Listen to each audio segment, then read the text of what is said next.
I called my parents 9 times from a hospital bed the doctors weren't sure I'd leave alive. My mother let every call ring out because my sister needed help moving a couch into her new house. I lay there with a clot in my lung and an oxygen line in my nose, watching my phone tell me the people who made me were busy lifting furniture 25 minutes away. I run a company that takes care of people when they're at their weakest. I just never thought I'd learn who my family was from the weakest moment of mine. So I picked up the phone one more time. Not to them, to my lawyer. And by the time they finally walked into that room, the cost of ignoring me was already signed and witnessed. Welcome back to Calm Drama Stories, where the people who quietly hold everything together finally get heard.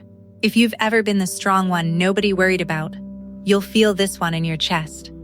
Tell me in the comments where you're watching from, and subscribe so the next story finds you. My name is Kara Myers.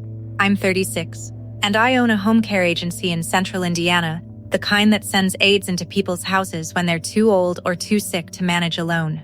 I built it from one client, and a used minivan, into a company with 40 caregivers. The great irony is I spend every day making sure strangers aren't left alone when they're frightened. And I had no idea my own family would leave me exactly that way the first time it was me in the bed. For a few weeks I hadn't felt right, short of breath climbing stairs.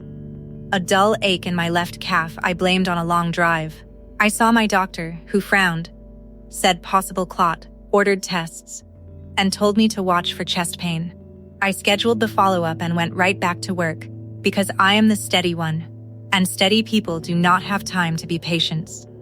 That phrase, the steady one, organized my entire life. My mother gave it to me when I was a girl, and I wore it like a medal for 30 years before I understood it was really just permission for everyone to lean and never once ask how I was holding the weight. What nobody knew, or maybe preferred not to know, was that I was the money. Not in a flashy way, but the quiet structural kind that holds a family up. I paid my parents assisted living, named them beneficiaries on a life insurance policy, and that very month had agreed to fund the down payment on my sister Bridget's new house. I never asked for thanks. Being the one who could felt close enough to being loved that I stopped checking the difference. My mother and I talked a week before everything happened. I mentioned I was tired, that my doctor wanted more tests. She breezed past it. "Oh, you're the strong one, Kara. You'll be fine." "You always are." I'd heard that my whole life. It took a hospital bed to teach me what it was. A door closing. My mother had labeled me the one who didn't have needs. I just didn't know how literally she meant it. It happened on a Friday at the office. I was standing at the scheduling board, coffee in hand, when the room tilted. The air thickened like I was breathing through a wet cloth, and no matter how hard I pulled, nothing arrived. My chest seized. The coffee cup shattered. My office manager, Pam, took one look and dialed 911 before I'd finished sliding down the filing cabinet. I remember the cold floor, Pam's steady voice, then paramedics and an oxygen mask. The terror of trying to answer without enough breath to form words. They loaded me into the ambulance. Somewhere in that ride, a cold thought cut through. I might actually die today. Me, the one who was always fine. I might die on a gurney, and the last thing I'd done was figure out someone else's weekend schedule. The ER moved fast. Scans, a line in my arm. By the time they had an answer, I was in the ICU, and a doctor with tired, honest eyes told me the truth. A pulmonary embolism, the clot from my leg had traveled to my lung.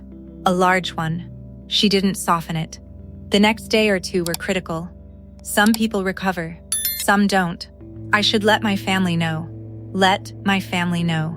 I lay there with oxygen hissing and the monitor counting my heartbeat. And I felt more alone than ever. Not because no one was there, because the people who were supposed to come running were a phone call away. And I suddenly wasn't sure they would run. I reached for my phone, hand shaking. Of course they'd come. My mother would be there within the hour. I pressed her name. 4 rings. Voicemail.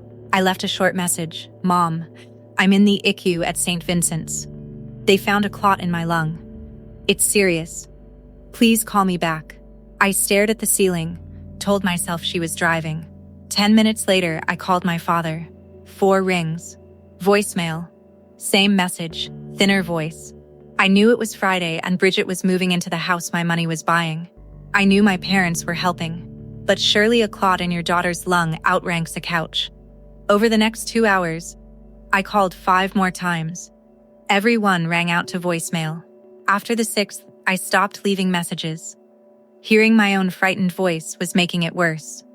Then I opened the family group chat. There it was, my mother posting photos, Bridget's new living room, boxes to the ceiling. My father red-faced and grinning, holding that couch. Laughing emojis. Best day. So proud of our girl and her beautiful new home. Our girl. I want to stop here because I know some of you have felt this. Left on read while your family carried on without you. If that's you, drop a comment with the name of the person who would drop everything and come. I read every comment. Back in the EQ, I set my phone face down. For the first time, I wasn't afraid. Something colder and clearer took its place. My phone buzzed once that afternoon. For half a second, my heart leapt, then I saw it was a text from Bridget. She'd seen my messages. And this is what she sent. OMG. Busy with the move. But glad you're being looked after. Rest up. Talk soon. Glad you're being looked after, as if I'd checked into a spa. I waited for a follow-up. Are you okay? I'm coming. It never came. She'd decided my emergency was handled. She'd learned it from watching our mother treat me as the one always fine. I didn't text back. A heart emoji isn't showing up. I put the phone down and started thinking about everything I'd built and whose names were on it. There was one more name I hadn't tried. My younger brother Eli. He's 30, a high school shop teacher, and he's always existed outside the family gravity. He's just kind in an uncomplicated way. I almost didn't call him old habit of apologizing for needing things. But I pressed his name. He picked up on the second ring. I barely got it out. Eli, I'm in the hospital. My voice cracked. He didn't ask questions. He said, which one? I'm coming right now, and hung up. 40 minutes later, he walked in. Sawdust on his jeans, face white. He took my hand in both of his. I'm here. I've got you. I'm not going anywhere. I cried then, not from fear, because for 36 years I'd shown up for everyone. And I didn't know what it felt like to have someone show up for me. It felt like setting down a weight I'd forgotten I was carrying. Eli stayed. He slept in the vinyl chair, woke for every nurse check. By the second day, the medication was working. And somewhere in that long night, lucid and clear-headed, I took an honest accounting. The assisted living payments, the insurance policy, the down payment, the 9 unanswered calls, the couch, the heart emoji. I wasn't angry exactly. Anger is hot. This was cold. A ledger finally read correctly. They'd shown me where I ranked, below a move, below a couch, below the convenience of believing I never needed anything. I looked at Eli, asleep in that chair, and understood I'd been pouring my life into people who wouldn't come, stepping over the one who did. That was going to stop, and I knew how to make it official. The next morning made it easy. I woke to the group chat again, a photo of the new kitchen fully unpacked. All moved in. Treated everyone to pizza. So blessed. 2 full days of messages. Not one word about me. My name hadn't appeared in 48 hours while I lay in intensive care 15 minutes away. My mother had found time to photograph a kitchen. She hadn't found time to ask if her oldest daughter was still breathing. I didn't feel fury. I felt very calm, very clear, the way a confusing equation resolves into a single clean number. They'd told me exactly what I was worth. I would simply update my records. That's the only revenge a bookkeeper of the heart takes. Not destruction accuracy. I picked up the phone, not to the group chat or my mother. I called Joel Whitfield, my attorney since the 2nd year of the business. I told him where I was, about the clot, the 9 calls, the pizza. I told him to change my beneficiaries, rewrite my will, stop the automatic assisted living payments, and withdraw the down payment for Bridget's house before it cleared. I wanted it done properly. And now, Joel paused. Kara, I'll do whatever you say, but are you sure this is a decision and not a wound? They can look the same in a hospital bed. I said, I've spent 36 years giving them the benefit of the doubt. The last 2 days, they answered the question I never let myself ask. This isn't me being hurt. This is me believing them. He said he'd be there within the hour, and to make sure my doctor was available. I knew from years of estate work the first attack would be. Was she in her right mind? I wasn't giving them that door. I asked my attending physician to confirm I was alert and capable. She looked at me and said yes, lab stable. Oxygen good. Full capacity. She offered to witness. My night nurse, Donna, a sturdy woman with no tolerance for nonsense, agreed to be the second witness. By the time Joel arrived, everything was in place. He laid the papers on the tray table. One by one, the life insurance beneficiary changed my parents' names off, Eli and a caregiver relief fund on, the new will, the order halting the assisted living payments, and the withdrawal of the down payment. I read each page, understood each page, and signed. The doctor watched. Donna witnessed. Joel notarized. No drama. Just the scratch of a pen, rewriting my life toward the people who'd actually shown up. When it was done, I felt lighter than I had in years. Donna nodded once, like she'd seen this exact reckoning before. Joel packed the documents. At the door, he said, "It's done. It's clean. Nobody's undoing this." Then, quiet. Eli had stepped out for coffee and came back to find his family rearranged on a tray table. He asked no questions. Some decisions explain themselves. I didn't call my parents. The whole point of doing it quietly was that it didn't depend on their reaction. It was simply true now. Witnessed and filed. Somewhere across town, my mother was unpacking a kitchen and feeling blessed. My sister was arranging throw pillows in a house that had just stopped being possible. I lay in the bed they hadn't visited, finally at peace. They would find out. The assisted living office would send a letter. The bank would flag the missing funds. And then, they would come. The day the money stopped, they'd finally remember they had a daughter. I intended to be sitting up when they walked in. By the third day, I was out of the ICU. The clot stabilized. Months of blood thinners ahead. Eli came every day after school. We talked more in those few days than we had in years, two siblings discovering they actually liked each other. My parents still didn't call. Bridget still didn't call. The silence now felt like a courtesy. A window of peace before the storm. The storm started with the bank. The down payment withdrawal had gone through. A wire that was supposed to arrive simply hadn't.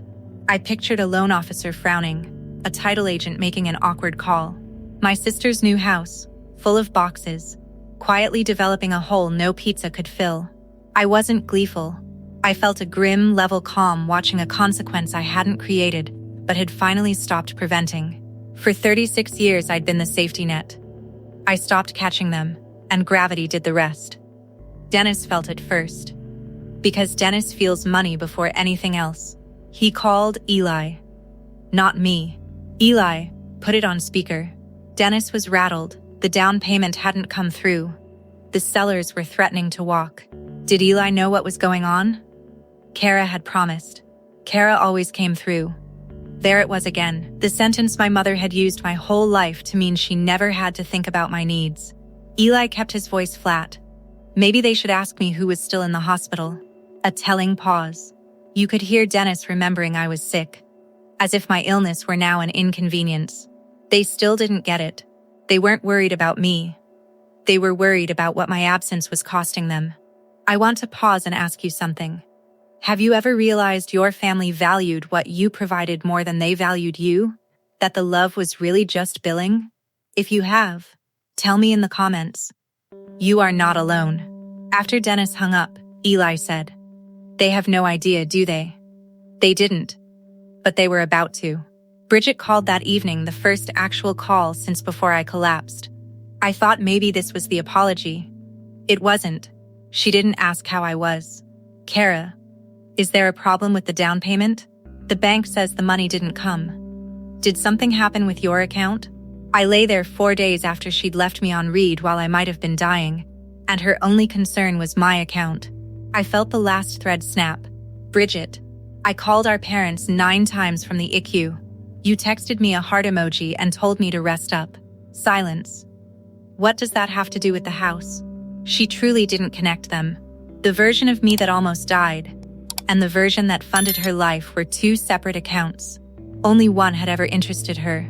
It has everything to do with the house. If you want to talk, all of you, come see me. You've had the address for 4 days. My mother started calling within the hour. My phone, silent through the worst days of my life, now wouldn't stop lighting up. The very thing I'd begged for. Days too late. I didn't answer. This wasn't pettiness. I knew how a phone call with my mother goes. She talks, reframes, finds the angle where she's wronged and I'm difficult, and I end up apologizing. She'd have this conversation in person, in the room she hadn't visited, on my ground where the documents were real. I let every call ring out. Then I turned to Eli. They're coming tomorrow. I want you and Joel here. That night my father called. I almost didn't answer, but I did. His voice was small. Kara, honey, is it true you called 9 times that first day? I said it was. He breathed out, shaky, and his voice broke. I had my phone in my pocket. I felt it buzzing. Your mother said, finish the couch. I listened to her instead of my own daughter. He started to cry. I almost lost you, and I was carrying a couch. I let him cry. I didn't rush to make it okay, but I wasn't cruel. My father's sin was always cowardice, never malice. Dad, I'm okay, but things are going to be different now. He said, I know. I'm just glad you're alive to make them different. I'll be there in the morning. I'm coming whether she does or not. They came the next morning, filing in like a delegation. My mother led, glowing with a grocery store bouquet and a smile so practiced I almost admired it. No apology. She'd decided to skip past the last 5 days as if they hadn't happened. She set the flowers on my tray table right where I'd signed everything away, kissed my forehead, and said, Sweetheart, you gave us such a scare. But you're the strong one. I knew you'd pull through fine. Then, barely a breath later, now, Bridget tells me there's some confusion with the bank. Let's sort that out, shall we? I looked at her bright, expectant face and understood she still had no idea what was about to happen. I didn't raise my voice. She'd breezed past my near death and gone straight for the money. I reached over, moved her bouquet aside, and nodded to Joel. He laid a stack of papers where the flowers had been. Then I told them quietly.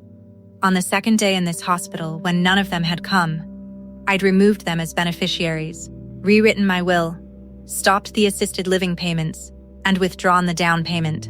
I said it in the flat voice I use for hard numbers. No venom, just facts, set down like coins on a counter. The room went silent. My mother's smile froze, stranded. Into that silence I said, I called you 9 times from this bed. You came when the couch was in, so I changed everything from the bed you didn't visit. She came apart like a dropped plate, not grief fury. She called me cruel, said I was punishing the family over a misunderstanding, that she'd had no idea it was serious, that the messages got lost as if 9 calls and intensive care were a riddle. Then, you did this from a hospital bed? What kind of daughter plots against her own parents? Plots.